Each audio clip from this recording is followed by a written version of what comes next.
3 of Darkness. Yeah. Never thought we'd make it. The haters, they always said that we would never make it to episode 3. Yeah. And here we are. We've made it to episode 3. More Now, successful than I ever thought we could. Yeah. I mean, I guess we have to talk about that to start this episode off. We both declared multiple times in the first 2 episodes that we weren't going to be putting this podcast online. No, it's embarrassing. Yeah.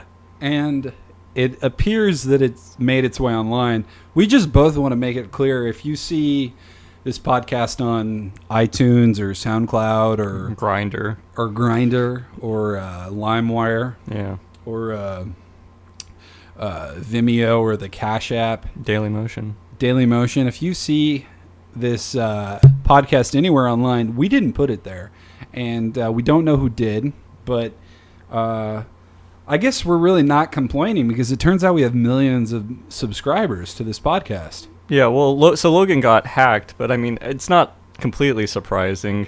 I mean, your password is always like, swordfish or... My password is 123 God. Yeah. And the hacker was sort of a Matt Damon type, with blonde parted hair, and he was just in the basement somewhere typing furiously.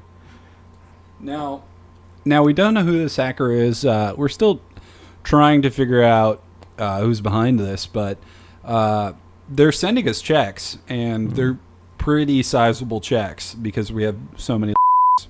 Now, if you log onto a site and you see that one of our podcasts has like 3 plays or something, ignore that. The did that. They want you to think nobody's listening, but people are listening, and we're getting sizable checks from this hacker. The hacker is sending us apparently all the money, and we've used that money to buy a compound.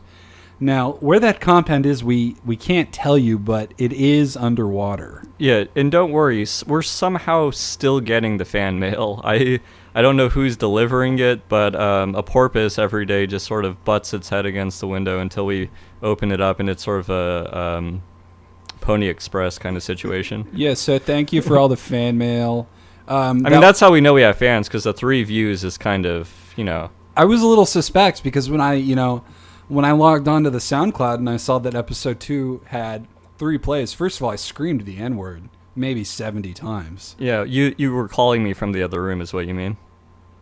And then I came in and I looked, and then I said the N-word, which was also my name. I was extremely upset, but then we got down to the real analytics of it, We got past all the web-coded embedded data on the SoundCloud, and we were able to figure out that there's millions of plays, and then the checks started to make sense. But anyways, we've purchased this compound. We've got a full gym down here, which the gym is just it's just medicine balls. Like the gym is primarily medicine balls, and I haven't done anything with them because like a lot of people don't know this, but I'm just a torso. Yeah, well, they only hear your voice, so how could they know? I mean, the medicine balls, I've just been sort of going in there at night after you're asleep and everyone's asleep and I take the bread knife out of the kitchen and sort of cut them open because I thought it was actual medicine in there, and I've just been eating sand. Yeah, Nick was trying to get his Latino on. He thought the medicine balls were piñatas, but this is serious workout equipment, and those thousands of dollars that you ruined. And I'm just like crouched over a medicine ball, straddling it, sawing it with a serrated bread knife. I would have been pissed, but we're making so much money off the podcast that money is no object to me anymore. And they're also sending more medicine balls. It's not just the money. Yeah, that's another really strange thing. It all floats, sort of. And when you said after I go to sleep, after everybody goes to sleep, we should also mention that we have numerous children living with us at this compound. That they have a big bedroom that they all sleep in. They've got they have a lot to learn from us. We're feeding them. If their parents ask you anything, if you're listening to this podcast and a parent asks you about where their child is, don't worry about it. They're Mhm. fine. Don't If you ask any s- questions. If you see like milk cartons with their faces on them, just chug it real quick and crush that shit. Recycle it, please. Yeah. But yeah, no, I mean, so this is Waco 2, the Atlantis edition. And so we're just basically trying to take the best parts of Waco 1. So these kids are going to grow up, they're going to learn from us. They're going to sort of imbibe our teachings like I did the sand and those medicine balls last night. And I can't make it clear enough. We're not fucking any of these kids. Oh, no. No. I didn't even think I would have to. I guess we do these days. We have to say Yeah, that. because that's a real popular thing, I guess, Yeah. is people like to fuck kids. Yeah. Not us. No, they just sleep soundly at night in the Kevin Spacey auditorium, and we tuck them in, kiss their That's it. Yeah. Yeah, and like I said earlier, I'm just a torso. I mean, how am I gonna fuck anybody? Nick has to prop me up on a stool in front of the microphone to even record this podcast. I'm literally just a torso with a head attached. I don't have any arms or legs or anything. Yeah. Yeah, it is. Well, you do make good use of the gym with a body like that. You're really... You're really... still hit abs, you know? Yeah, no, I saw you in there the other day doing pull-ups. You were just chomping down on it.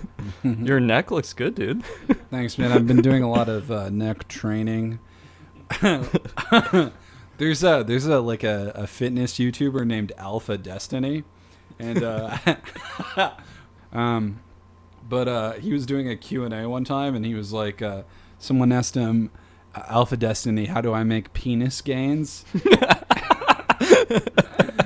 And I want, yeah, he's like go to whatever forum, read about jelking.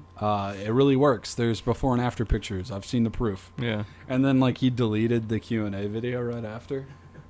I mean, so when you there's tall guys, you expect a big dick on tall guys. Do you expect that when you're fucking a tall guy? Well, I could only speak from my own experience. But like on the little dick forums, it's always guys who are like, I'm 6'5", and you won't fucking believe it. I have like the dick of like. But what's the expectation? So they asked this guy for jelking advice, like, oh, because he's 5'4", he must have a micropene. I think that they were asking him for jelking advice because when he goes to the gym, he jelks. He's like a big jelker at the At gym. the gym? Yeah, he's a Oh, gym God. jelker. Is there a jelk room? There's a jelk room at the gym. Yeah. I remember I saw a documentary called Unhung Hero, and it was about a guy who he proposed to his girlfriend at a basketball game, like in front of a large crowd at a basketball game, Mm-hmm. and she ran off and didn't accept the proposal, What the fuck? and then sent him like a 4-page letter later about why she couldn't get married to him, and one of the reasons was that he had a little penis. Right. And so he gets his dick measured, and it's like 3.5 inches or something. Jeez, he must have known. Yeah, I mean, You got it measured. But he Oh, only three. I could have swore. What? I swear to God, it's 3.75. You're robbing me of that extra quarter inch. But he went to like Japan and hung out with all these guys who hung weight off their dicks. Yeah. And he was like, yeah, this is how I'm going to make my dick bigger. But he didn't realize that he's in Japan. They're not even doing it to make their dicks bigger. They just can't come any other way. He sees this big like fat dude hanging weights off his dicks, and then he's like, wait, that guy has a pretty small dick. I guess hanging weight off your dick isn't the best way to make it big. Yeah. And he gets really discouraged and he leaves. Then he almost let this like African guy inject like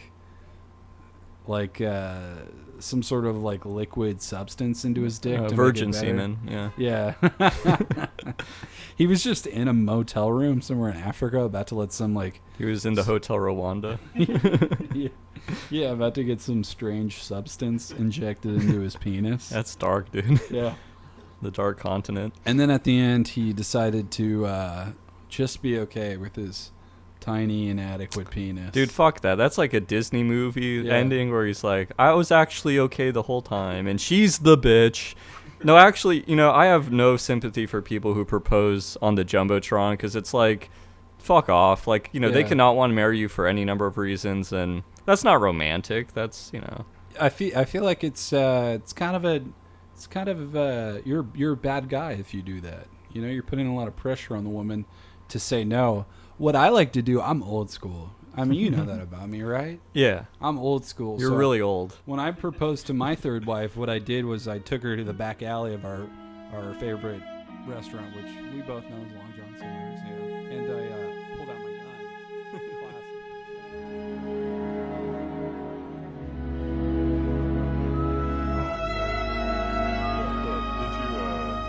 I just started bleeding. Logan spontaneously is bleeding all over himself. That's something I would do. I had my hand just started bleeding really badly, and earlier today I had a really bad nosebleed too. So I think I'm just, You're a knee maker. I think I'm just, it's that time of month, man. Damn, Logan's on the rag. Yeah, Soros is really going after me today. He's not gonna I am stop. telling myself the story of my life, stranger than song of fiction. We start with the joyful mysteries before the appearance of ether. All right. So, Nick, you went on vacation recently while we were taking a break from podcasting, right? Yeah, well, it was sort of a vacation, but there was a lot of work involved, I would say. That's the thing about us is, you know, we never stop working. Yeah. We're always on the lookout for new content. Yeah, rise and grind, you know? Rising. So a few months ago I rose and groaned. And yeah, dude, I thought I just had this like weird little intuition where I was like, you know what I haven't checked up on in a while is my Xanga account. So I went and I logged into my Xanga, which, as you guys all know, was at the time back in 2005 was the foremost Inuyasha foremost fan page for Inuyasha. Lowercase x, bigger X, Lord Sesshomaru. But anyway, so I logged in and I had a new comment on one of my posts from April 2004, and it was an account called Goofy's Son, and they just commented with a little devil face smiling emoji. So I was like, all right, that's interesting. I go to this guy's Xanga page, and it's a page dedicated to weird like conspiracies involving the Disneyland theme parks. So the Anaheim park. There's one in Paris, Tokyo. There's Disney World in Florida. You should name more of them. Those are all the ones I know. But I'm guessing the Chinese probably have one, you know? Oh, yeah. But anyways, I was reading through some of these, and they're really creepy. One of them that I think maybe a lot of you guys are already familiar with is that they say no one has ever died at the theme park. Now, it's been around for a long time. That just seems improbable. Someone had to have died. Yeah, Disneyland's been around since it's been around for like 3,000 years. Yeah, it has been. It was one of the, as we all know from our history books, it was one of the primary battles in the Civil War. The fight at Space Mountain, the battle of Goofy's house. Goofy's house, the best you could come up with. You're a professional broadcaster. Hey, you're Best throwing me off. You couldn't even hit me with the teacups. Maybe you could come through with Goofy's house. Ulysses S. Grant is just firing wildly while spinning around on the teacups, just trying to hit anything with his musket. And even back then, you have like sort of Confederate Pooh Bear costumes. You got the guy going around. Anyways, so yeah, no one's ever died there, even during the Civil War, and really crazy. But so when I dug a little bit deeper, I found out that the reason behind this is that, okay, it's not that people haven't died there literally, it's that they don't declare their bodies dead until they've removed the body from the Disneyland park. And so I thought, no, that's fucked up, man. That's weird. So I was like, I'm going to test this myself. So I thought, okay, there's only one surefire way to test this. I'm going to get a job at Disney, and I'm going to freaking die on the clock. That way, if it turns out that I'm wrong and they actually let me die, someone will make some money off of insurance. I'll take out some complicated claims. I'm a lawyer. And so I got a job as Minnie Mouse. Yeah, and Nick is a lawyer. That's true. I mean, a lot of people remember Junior, who he fucked 7 in the cast of Teletubbies 7.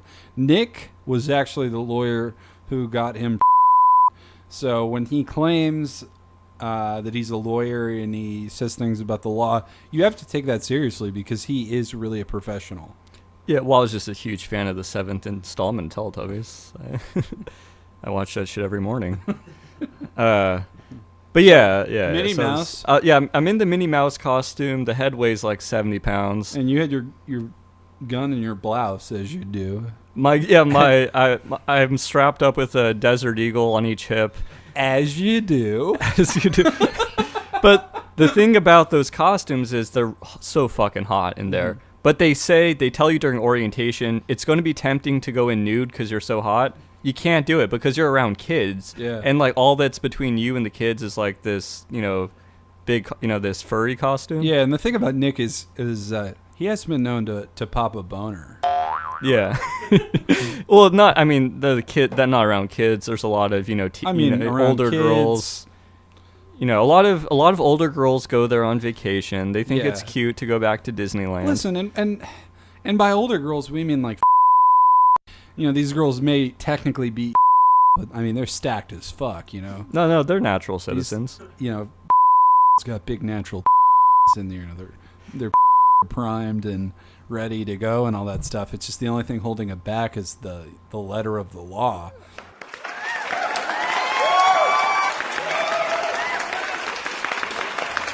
But anyway, so yeah, they say not to strip down when you go into these costumes, but I was out there, and after like 3 minutes, I'm already running to the bathroom. I'm taking everything off. I'm stripping down in the cubicle, putting back on the Minnie Mouse costume, and while I'm in the stall, I overhear something. There are these 2 guys at the urinal. One of them is in the Goofy costume. I can't see what he looks like, but he has his head off. He's pissing. He's talking to one of those brooms from Fantasia. Like, it's not even a guy in a costume. It's just a freaking broom, dude. That, like, has its, like, 2 little legs that are half the hairs of each part of the bristle. And he has 2 buckets that he sat down on either side of him while he's pissing. I don't know, with his little broom dick. And they're talking about just some really creepy shit, dude. I don't even know if I could mention on the podcast. But, so I think, okay, these are the guys. I need to follow these guys and see what happens, right? But by the time I get out of the cubicle, they're gone. And there's just a broom in the corner, inanimate. Anyways. all right. We'll pick it up here, I guess. Jiminy. So I figure the most convincing death at this point for me is heat stroke. I'm sweating in there. I'm completely nude. And so I'm like, all right, I'm just going to pass out. I go out. I'm running around taking pictures with kids. I'm signing shit in my childish handwriting, and I just faint. I'm out. I'm planking as Minnie Mouse. I'm planking on the teacups. I'm spinning around, and a couple of brooms come out, dude. A couple of these Fantasia brooms come out, and they start pulling me off the teacups. They're dragging me by my feet. No one seems to be noticed that there are 2 brooms with little like baseball caps on, pulling me away, and where they pull me is, have you ever been on the Aladdin ride? It's not a very prominent ride, but it's like a boat ride. And anyways, there's, like in Aladdin, there's like that giant cat thing that comes out of the sand and you go inside and that's where the carpet is or something. Anyways, they drag me through the mouth of the lion sand beast into a secret tunnel beneath the theme park. And when I say they drag me, I'm talking still about the brooms. The Fantasia brooms. Anyways, beneath the park, there's a scene similar to what I thought when you were talking about the Denver International Airport. When I was with Raul down there, yeah. Yeah, it was a similar scene, actually. It was a catacombs, this cavernous labyrinthine network, and there were, tram cars like you had described. I remember you telling me that, a man dressed as the dad from The Incredibles lit a Roman candle inside your ass. Okay, well, you almost got that correct. It was Mr. Incredible, you're right, and Mrs. Incredible, who, by the way, thick AF. Oh, dude, is she thick? Dude, you would, wouldn't you? Oh, man. Would I jack off to the Incredibles on opening night Yeah. with a packed theater? My probation officer says I can't answer that. Well, well, I won't press you on it, but you're right. It was Mr. Incredible. He did have a candle. It wasn't a Roman candle in my ass. It was a Yankee candle in some brass. These guys have candles, dude. They're like carrying these candles in in freaking little candelabras that they're walking around with, and the candle from Beauty and the Beast is there. He's French, and they're all wearing black robes, and they're all carrying these candles and walking in a solemn procession. And after the broomsticks kind of unceremoniously toss me into this dark ceremony, they're like just brushing off their hands and walking away like, oh, another job well done. They know that they're just going to put me in the incinerator with all the other Peter Pans who, have anxiety attacks because this is the first job where they really feel like they can express themselves. But anyways, yeah, so they drag me deeper and deeper down into these caverns, and I guess there's some sort of ritual going on. They need to sacrifice a virgin. And in my head, I'm thinking, you got the wrong guy. You know me, you got the wrong guy. Yeah, dude. Yeah. Yeah, I picked up. Picked you up, dude. What they do is, so they lay me down on an altar. But when I get a better look at this altar, it's like, when you're a kid, you have a race car bed. It's a race car bed, but it's the truck car from Cars. The one that's Larry the Cable Guy one? it's the lady. The lady, the cable guy? Well, I tell you what, I got a pussy. I don't care who you are. That's money right there. It's Lady the it's Lady the Cable Girl, as the truck. Lady Boy Cable Guy. It's the racist truck from Cars, but it's like one of those race car beds you have when you're a kid, and they're laying me in the flatbed of this car, and they're ready to do the ritual, and this robed figure comes around the side of the car with a giant serrated blade in his hand. And they're all chanting, and it's like that scene from Eyes Wide Shut where you hear that like really demonic chanting while people do weird freaky sex. Yeah. Well, I tell you what, I'm from Thailand, and I don't care who you are. I'm a lady boy, and this funny right there. I'm Lady Boy the Cable Girl. Lady Boy the Cable Girl pickup truck guy. Yeah. All right. I don't know. I'm kind of having a hard time following this whole story. You're Yeah. basically on an altar right now, and these like demonic Disney characters are sacrificing you, a virgin, Well, allegedly. allegedly. Now, who is the ringleader in all of this? How much were you able to uncover? Well, so this hooded figure comes out of the passenger side of the pickup truck bed. And as he opens the door, it says a funny little line from the movie. That classic line that we all know that truck says from the movie when the door opens. Oh, yeah, he says, So anyways, this hooded figure, he removes his hood right as he raises the knife above my exposed chest, right above where my heart is. He's ready to plunge it in, and it's Goofy. I remember from the bathroom, it's Goofy. But then he removes the head, and under the big 60-pound Goofy head, Cenobite Obama. oh, my God. Now, did he have the Incubus CD? It was spinning like crazy, dude. Was it Morning View? Morning View, Their best album. best album. It was spinning around nuts. He was all horned up to kill me. Well, how did you get out of that, man? Did You mention me at all? That's what I did. I had to bring you in. I was like, wait! Right as it was about to plunged into my chest. It was a centimeter away, and he stopped, and he's like, "You have any last words, loser? We all know you never fucked." and I was like, "Wait, you know Logan and Raul?" And then this look came over his face. He relaxed. That Barry Obama smile that we all know and love. Oh yeah. And he said, "Hey, for Logan, for Raul, for my boys, I'll let you go just this once. But in exchange," and it was sort of a code of silence, he made me sign some documents, said that I might receive something eventually in the mail.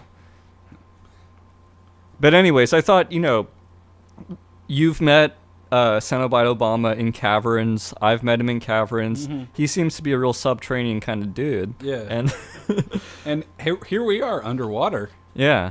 So yeah.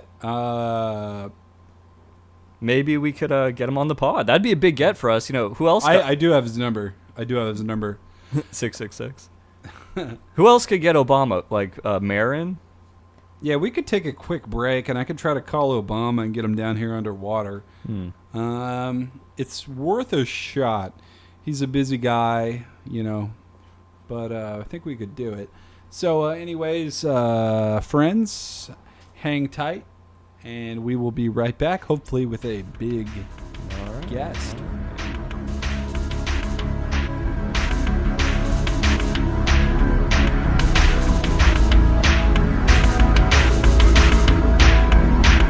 Tune in next week for an exclusive sit-down interview with President 46 Cenobite Obama.